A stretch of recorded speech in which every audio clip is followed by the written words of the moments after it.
Сәлем, бүгін өтетін тақырыбымыз досың қандай адам?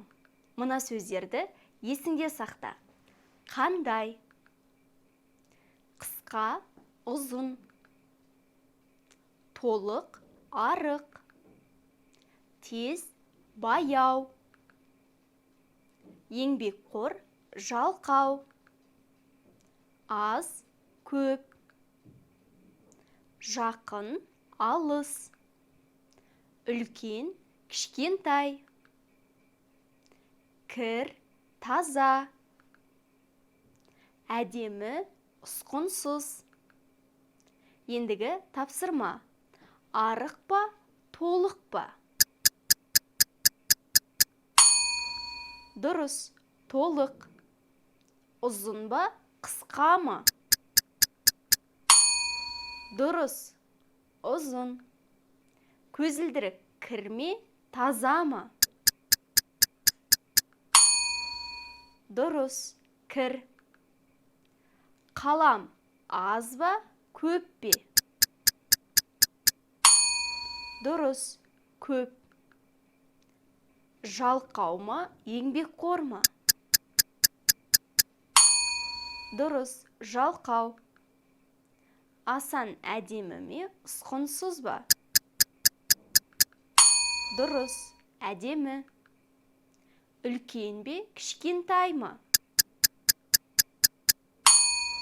Кішкентай. Мына нәрсені есіңде сақта. Неше деген сұраққа 1, 2, 3 деп жауап берсек, нешінші деген сұраққа 1-ші, 2-ші, 3-ші, 4-ші деп жауап береміз. Яғни, ыншы, інші жалғаулықтары жалғанады. Ұзын қалам нешінші тұр? Дұрыс, ұзын қалам 4-ші тұр. Кішкентай сөмке нешінші тұр? Дұрыс, кішкентай сөмке 3-ші тұр. Көп кітаптар нешінші тұр?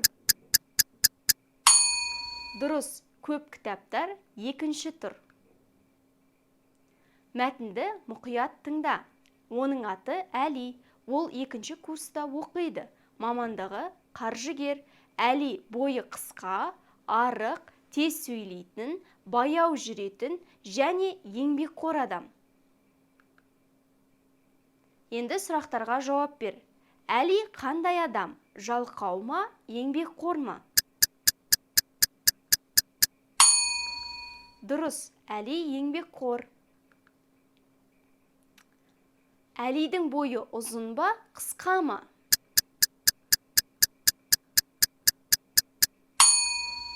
Дұрыс, Әлидің бойы қысқа. Әли арық па, толық па? Дұрыс, Әли арық. Осымен сабағымыз аяқталды. Сау бол!